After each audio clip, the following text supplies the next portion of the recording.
Meet Erignon anise, otherwise known as daisy fleabane.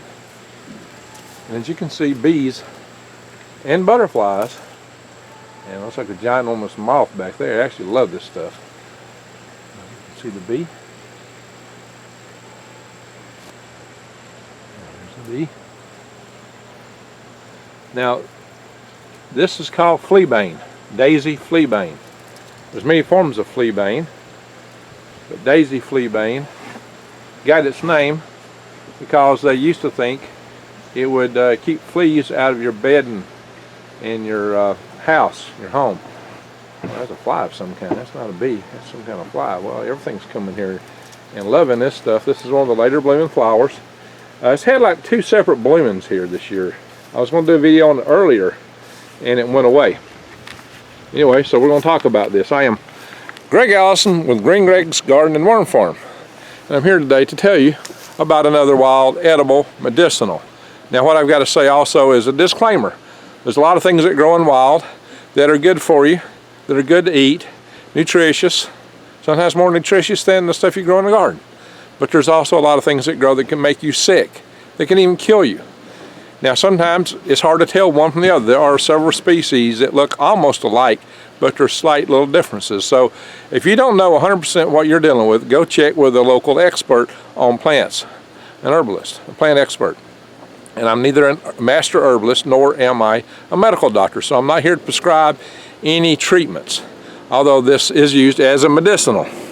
So again, check with your local doctor and master herbalist before you consider any treatments. Now, as I mentioned, this stuff is called a bane, but it's not a true bane. A true bane is poisonous. This isn't actually poisonous.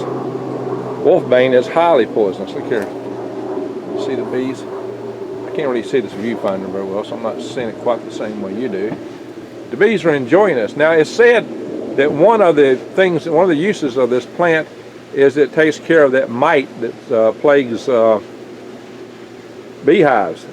So you can take this stuff and dry it. They use it for that in Europe, and the Greeks in particular are known to do that.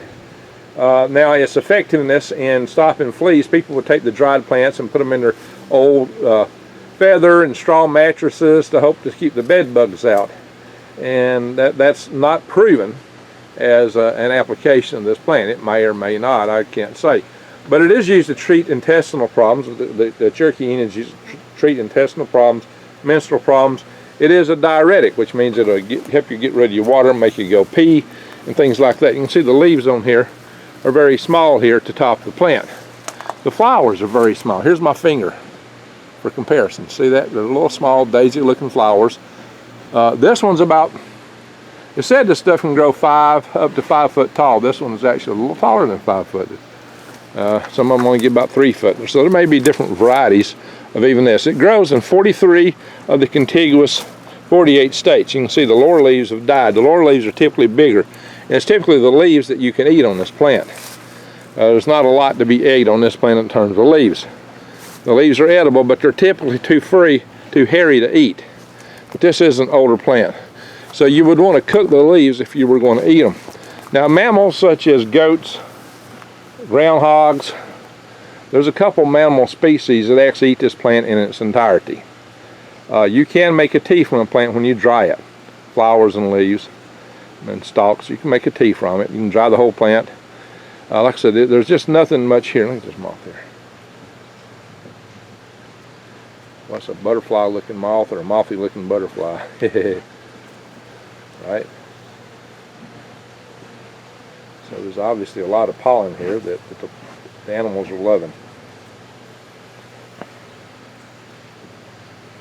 Got a bee up here.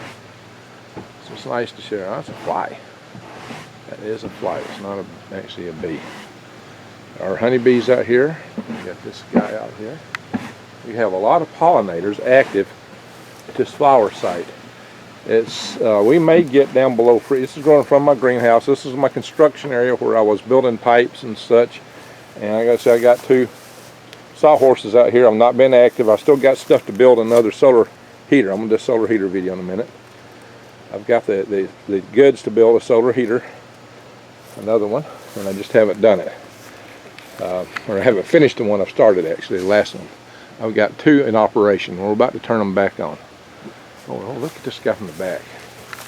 He's got kind of a bluish pattern back there. Look at that. He's really pretty, actually. He may be a butterfly. He's very much got the makings on the look of a moth. I'm not an insect expert. Maybe somebody else can tell us. It's got a long swallowtail. I don't know. It looks very mothy, but he's eating pollen, so I guess it is a butterfly. I've not seen this one before. It's an interesting species. There's a lot of bees here. So this is said to be good to fight the mites in your beehives. At least that's what the Europeans think.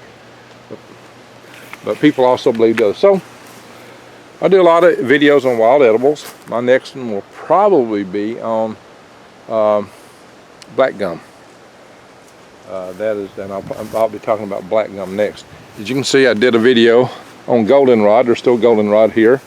The flowers here are beginning to turn, but you can still see a lot of really pretty goldenrod on the sides of roads and streets right now in the area today. But it said that we're probably going to have a frost tonight. So it'll be interesting to see how this does out here. In any event, please subscribe to my channel, bang the notification bell, and click all to get all my videos. To support my channel, click the links below. I have links to True Leaf Market. You need seeds. You need to grow your own food. And you need heirloom seeds that you can harvest the seeds from, or the plants that you plant, and get the same kind of plant back. Hybrid seeds don't work that way. You don't get the same thing back. So you want heirloom seeds. You can grow it through the winter in your home. Microgreens. I've got videos on doing microgreens. True Leaf Market is an excellent source of microgreen seeds. They tell you how to raise them and supplies to raise them. Everything you need is at True Leaf Market. Check it out. Also, I've got a special run right now for a 4-week supply of food. $100 off. $100 off a 4-week supply of food for a person. 2,000 calories per meal. 2,000 calories per day. 3 meals a day. Breakfast, lunch, and dinner. You buy it, you'll be a winner, because the prices are great right now. Get it before they go up. Last check I saw had them at $197 for that 4-week supply. That can go up, but it will still be $100 off. That's the deal I've got set up with My Patriot Supply.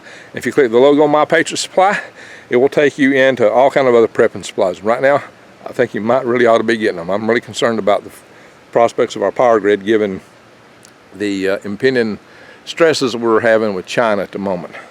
I hope by the time you watch this video, maybe all that's washed out and things are better.